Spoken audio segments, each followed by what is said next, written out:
Good morning, gang. Happy Monday morning. I'm going to go out on a limb here and say that nobody watching this channel is a one percenter. I know it's a stretch, right? I'm also going to bet that there's none of us that ever had any aspirations to be a one percenter.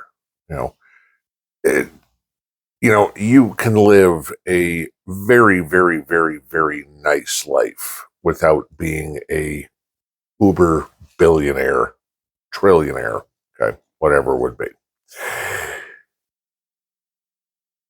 The funny part is none of us are getting any closer to ever sniffing that territory. We're actually getting further away from it. And the most interesting part is this is all the plan.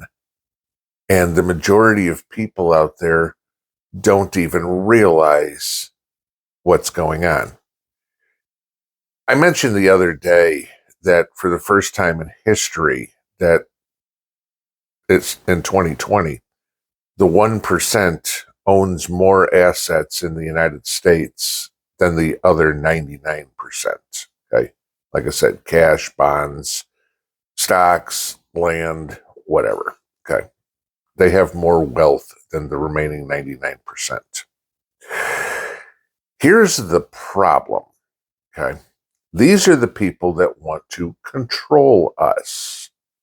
And they're doing it. And our companies are helping, our politicians are helping because they all want to be in the big club. Like George Carlin said, you just ain't in it. Okay.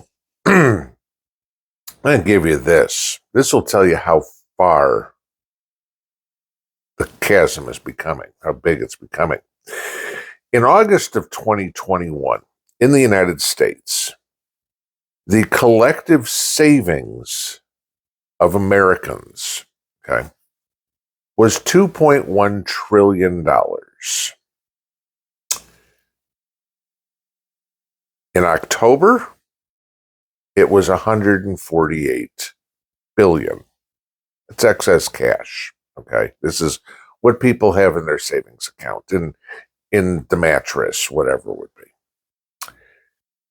That's a drop of nearly 93%. The rich are getting richer, the poor are getting poorer. In other words, the money transfer is all going to the one percenters from us. How long does this need to last before they have all the power? They've got most of it right now, but how long until they have all of it?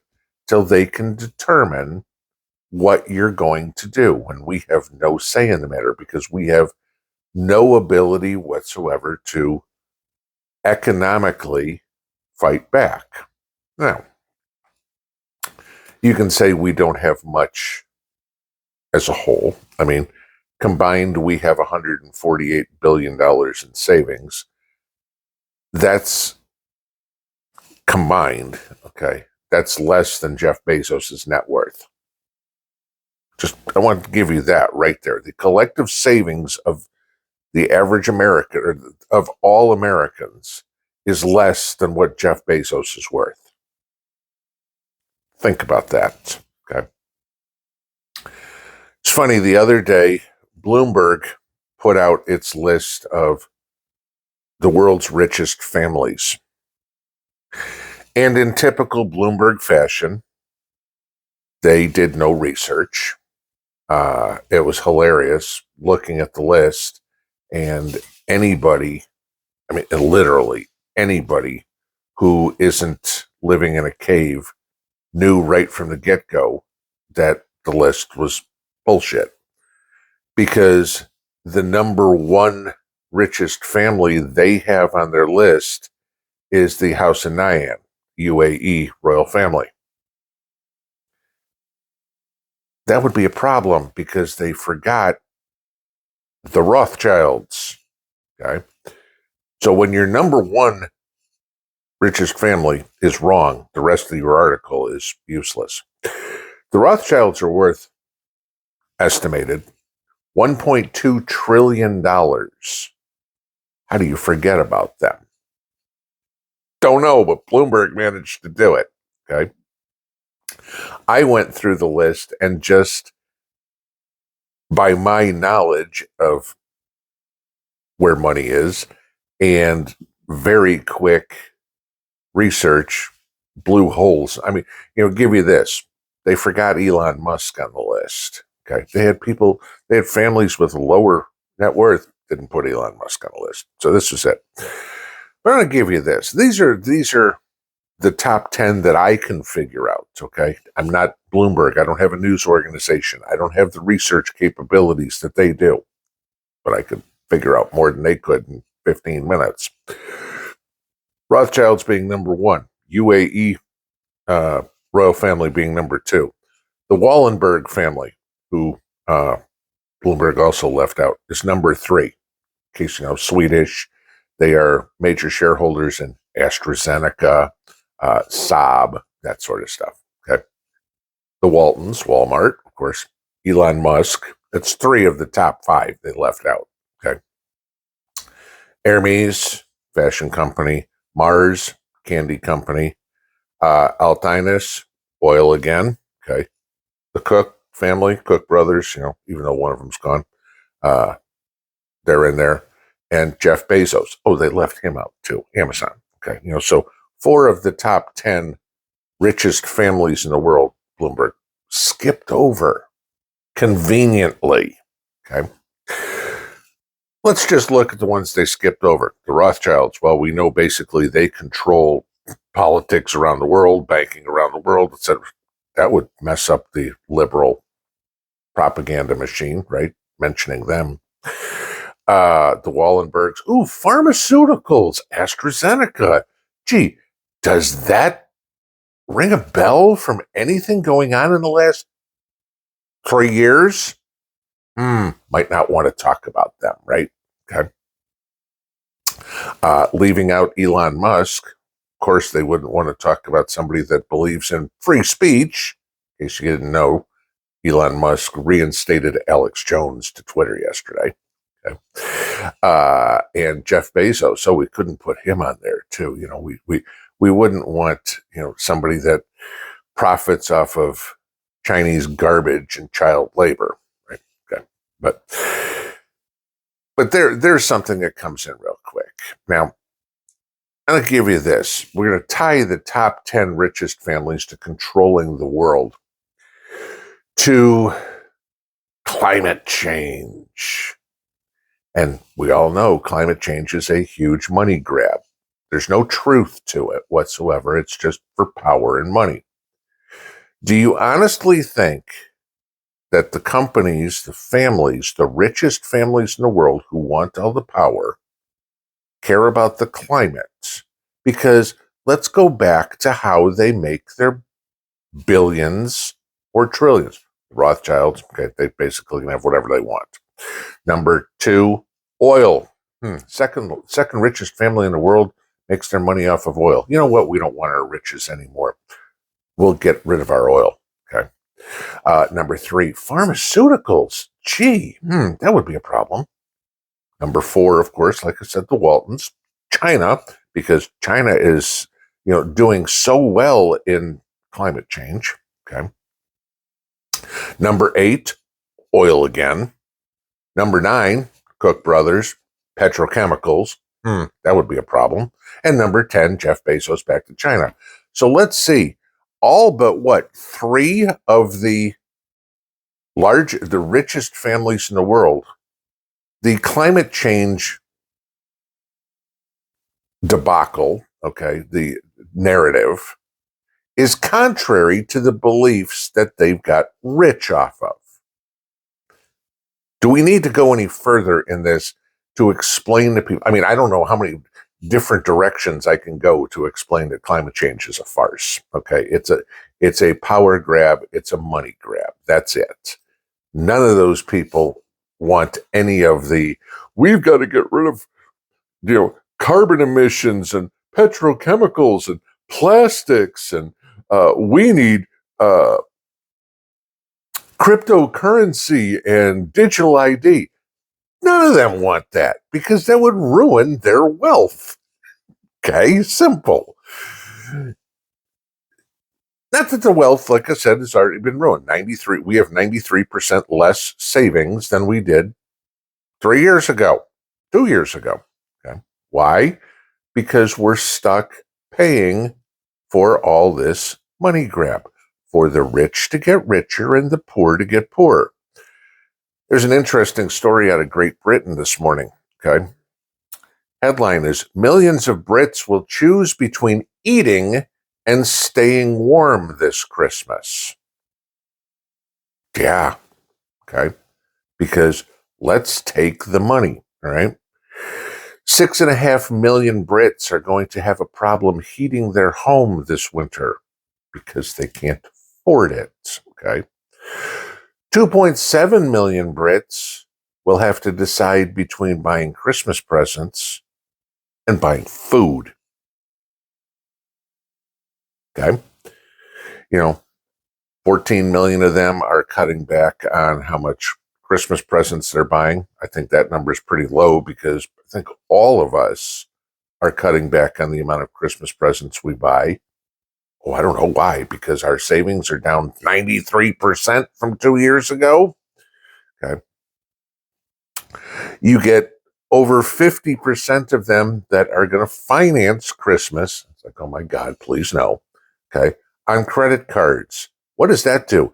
That makes the rich richer. Okay. Gee, let's go buy a bunch of stuff on Amazon that we can't afford and then pay the Rothschilds the interest on it that we can't afford. So we can put some useless crap under the Christmas tree. I mean, let me ask you a question. Okay, this real simple here. Let's think about last Christmas. Name 3 gifts you got.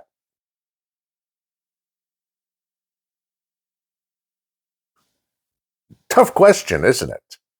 Because most of the stuff that we get or give for Christmas is junk, is stuff we don't need. It's stuff we wasted money on that is now sitting in a drawer somewhere or is already in the trash can. But Walmart or Amazon kept the profits. The Rothschilds kept the interest rate. Okay, kept the interest. Now, most of us probably can think of, maybe I got canning jars or a new pressure canner, or maybe I got a new pair of boots. Maybe I got a box of ammo or something. Chances are a lot of us got prepper supplies that are still being used. But how much other stuff was financed? Maybe the bill's not even paid yet, and whatever you got is already in the garbage. Okay. Still hasn't been paid for, but it's already gone. This is what's going on. This is all the calamity that is the economy. And the public is doing it to themselves. In the complete disaster our economy is, we're still financing a lifestyle we can't afford. I'm not saying you and me. I'm saying collectively the world population, okay, is living above our means, is financing a life we can't afford, is trying to play keep up with the Joneses, is trying to impress other people. You know how somebody's going to impress me? When they have a roof over their head, when their kids have a meal on the table each night, when their kids are respectable, when people are educated. I mean, and I'm not saying go to college. I'm saying know the names of their senators, know where Washington, D.C. is. Okay. I'm talking about stuff that NYU students, graduates from, university can't tell you. Okay.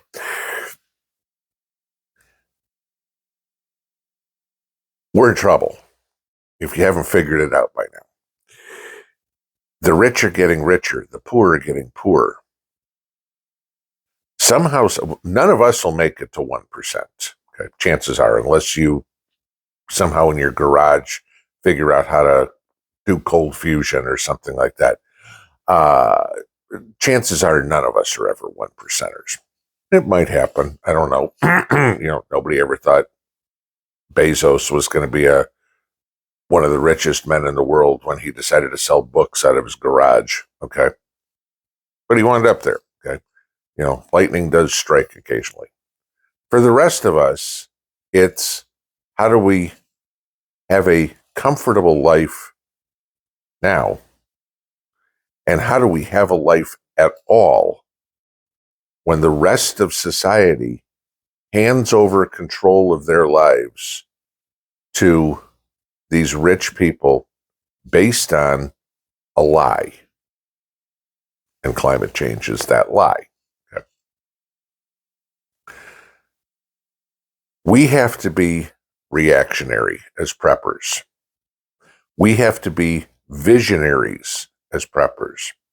We have to look at what's going on in the world and react to the catalyst and come up with the solution before the problem presents itself, if that makes sense. Okay? This is why knowing what goes on around the world, paying attention to current events, local events, worldwide events, domestic events, foreign events, whatever, is so important. Because how many times have we already taken a look at something, knew it was coming, prepared ahead of time, and then when shit hit the fan, we were okay? Simple, stupid example. The toilet paper run of 2020. How many of us had to run to the store and buy toilet paper? Probably none. Because we saw the writing on the wall and said, I'll have this problem solved before it becomes a problem. Now we're starting to get to a little bit bigger situation. And that is what we're trying to prepare for. Pinball out.